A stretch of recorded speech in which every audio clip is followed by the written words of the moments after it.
Hello creatives, welcome to another tutorial session by Simplified Arenas. In today's class I am going to be showing you how to do a text reveal using the track masking method in After Effects. You might want to stick around to the end of this video because in the course of the tutorial I'm going to be sharing with you some game-changing tips. So we will start by opening Adobe After Effects.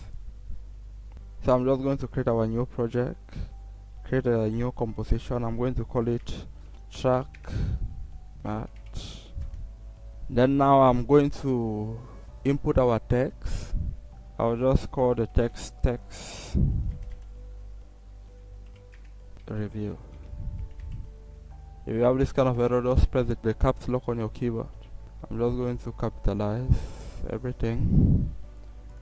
Send my anchor point to center, control, double click on pan behind to scale down. S on my keyboard with the text layer selected. I'm just going to call this text layer. I'm going to centralize in my align.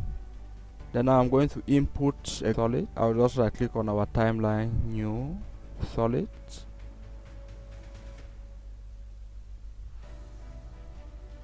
I will send the solid layer on our text layer.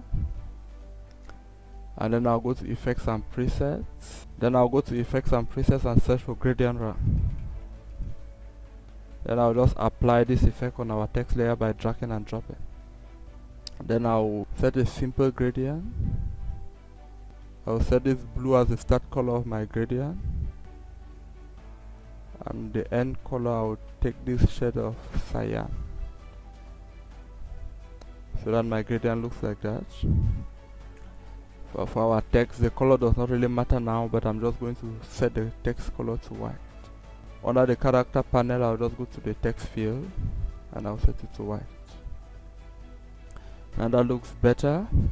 Now what I'm going to do is I'm going to set a track matte. So how I go about setting the track matte is I come to our layer section of our timeline, this point here where I can rename my layers. Maybe if your view looks like this, what you can do is you come below here where we have toggle switches / modes. You click on it. That will reveal the track matte option on our timeline. I'm just going to track matte this green layer, which I'm going to rename gradient layer. I'm going to track matte this our gradient layer to this our text layer. So how I do that is I come on the portion of our gradient layer directly underneath this our track matte sub menu here. I click on alpha matte text layer. You can only track matte the layer to a layer directly above it. So I'll set our track matte there. Then now I'm going to animate our gradient layer. So to animate it, I'll animate the position. I'll press P on my keyboard for position properties to appear. I'm going to go to the 1 second mark. Then I'm going to go 20 frames to the right, which is Ctrl plus Shift plus right arrow key.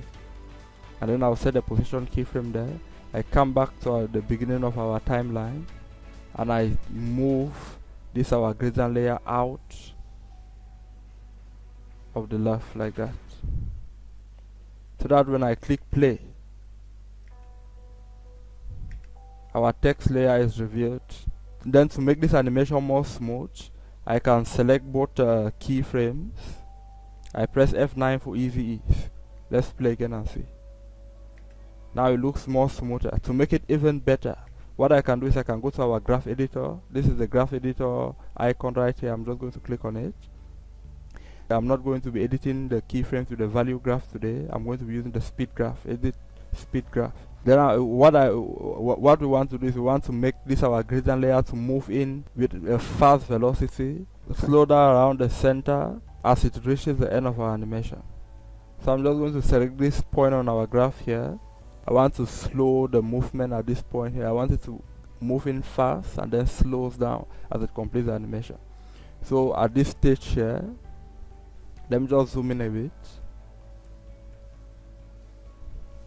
I'm holding Alt and I'm rolling my mouse scroll. So from 0 to 4 frames, our animation speeds up. And from these 4 frames to the 20th frame, it slows down. So let's zoom back out, go back to our timeline and play.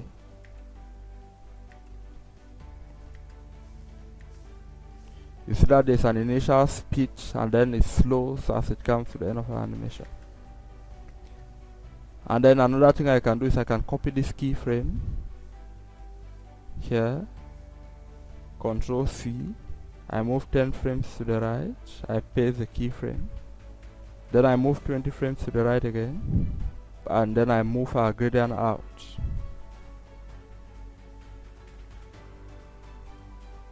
So that is our animation. So guys, thank you for watching. Don't forget to like our video and subscribe to our channel for more updates, and see you in our next tutorial.